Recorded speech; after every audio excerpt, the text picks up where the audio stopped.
खबरों का पंचनामा, हकीकत की पड़ताल राजन पंडित के साथ। श्री अच्युतानंद दास जी नाम के महापुरुष हुए, महान योगी थे। ये सबके सब योगी थे। उन अच्युतानंद दास जी ने कुछ ताड़ पत्र पर भविष्य लिखा है, जिसको लोग भविष्य मालिका कहते हैं। इस समय लोग उसका बड़ा प्रचार प्रसार कर रहे हैं। तो हम कोई अश्रद्धा तो नहीं करते हैं, लेकिन हमने उड़ीसा के प्रामाणिक संतों से पूछा उस संबंध में। जैसे पूज्य श्री परमहंस जी महाराज हैं, जो अभी यहाँ आए थे एक दो दिन पहले। परम पूज्य स्वामी श्री प्रज्ञानानंद जी परमहंस जी महाराज, हरिहरानंद गुरुकुलम के महाराज जी, बहुत अच्छे महापुरुष हैं। पूरे उत्कल प्रदेश में गौ सेवा की क्रांति जगाई है उन्होंने। उनसे हमने पूछा तो उन्होंने कहा कि नहीं, ये बात बिल्कुल सत्य है। और मूल ग्रंथ ताड़पत्र पर आज भी वहां विराजमान है जगन्नाथपुरी में।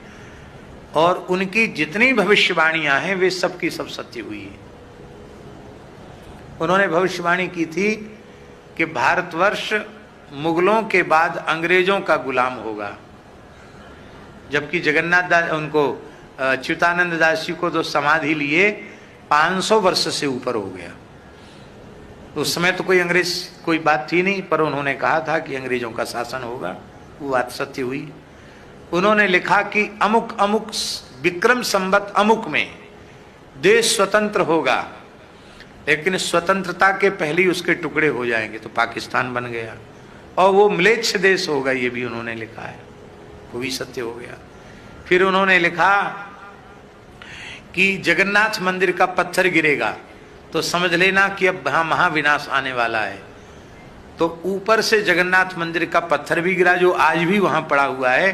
कम से कम 10-15 टन वजन का पत्थर नीचे गिरा है।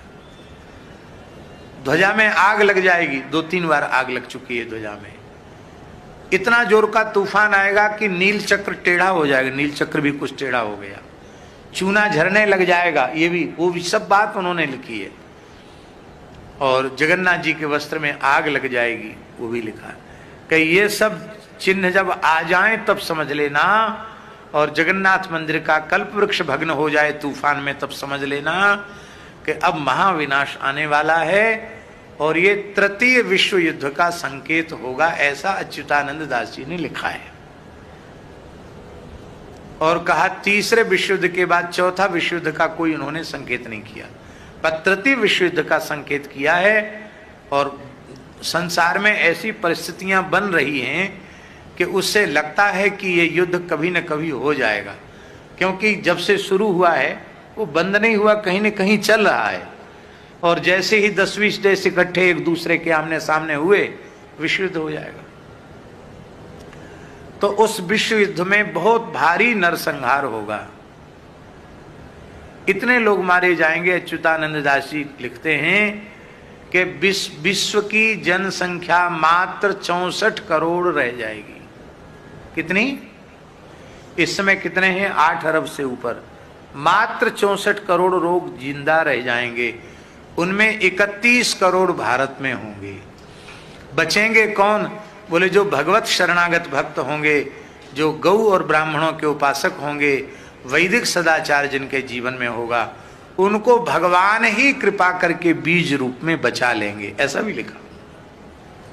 इसलिए कहा भगवान नाम का जप करो, त्रिकाल संध्या करो, यूं करो त्यों करो, और भगवत शरणागत हो जाओ, सावधान हो जाओ, तो भगवान तुम्हारा नाम लिस्ट में लिख लेंगे और तुमको बचा लेंगे। नहीं तो फिर तुम्हारी तुम जानो, विनाश तो होने वाला है।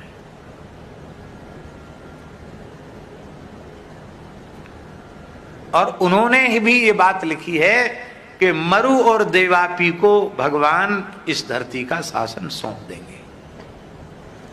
अब इसमें थोड़ा सा अंतर यह आ रहा है कि कलयुग के आखिरी चरण में भगवान का अवतार होना है और मरु देवापी तभी आने हैं, ऐसा ही हमारे पुराणों में लिखा है। पर ये कैसे होगा, इस संबंध में भी उन्होंने प्रश्न भी किया है अपने मूल ग्रंथ में, और उसका समाधान भी किया है कि जितना अधिक पाप बढ़ेगा तेजी से, उतनी अधिक कलयुग की आयु नष्ट होगी। और सोमवती अमावस्या, सूर्य ग्रहण, चंद्र ग्रहण आदि से कलयुग की आयु कम होगी। कम होते होते इतनी कम हो जाएगी कि इस तृतीय विश्व के युद्ध के बाद भगवान कल्कि का प्रभाव दिखाई पड़ेगा और 1000 वर्ष के लिए कम से कम फिर से समय बदल जाएगा ऐसा। और श्री सूरदास जी ने भी एक पद में इस प्रकार की बात लिखी है, वो पूरा पद हमें याद नहीं है, कहीं लिखा तो था लेकिन भूल गए, शायद सीता शरण जी के पास होगा तो पता नहीं। रेमन धीरज क्यों न धरे, ये सूरदास जी का पद है। यदि आजकल लोग मोबाइल चलाना जानते हैं, उसके विशेषज्ञ हैं, यदि कोई इस प्रकार का विशेषज्ञ हो और उसमें खोजना जानता हो, रेमन धीरज क्यों न धरे, सूरदास जी का पद, शायद हो सकता निकल आवे, हम जानते नहीं उस विषय में, लेकिन आजकल लोग खोज लेते हैं, शायद निकल आवे। तो वो उसमें ऐसा है, रेमन धीरज क्यों न धरे, संबत 2000 के ऊपर ऐसा काल परे, पूर्व पश्चिम उत्तर दक्षिण 34 प्रजा मरे, सूरदास जी लिख रहे हैं। और इसमें लिख रहे हैं, सहस बरस लग सतयुग व्यापे, ये पूरी महामारी के बाद, मरने के बाद फिर सहस बरस लगी सतयुग व्यापे, 1000 साल के लिए धरती पर सतयुग जैसा समय आ जाएगा। सहस बरस लगी सतयुग व्यापे, धर्म की बेल फरे,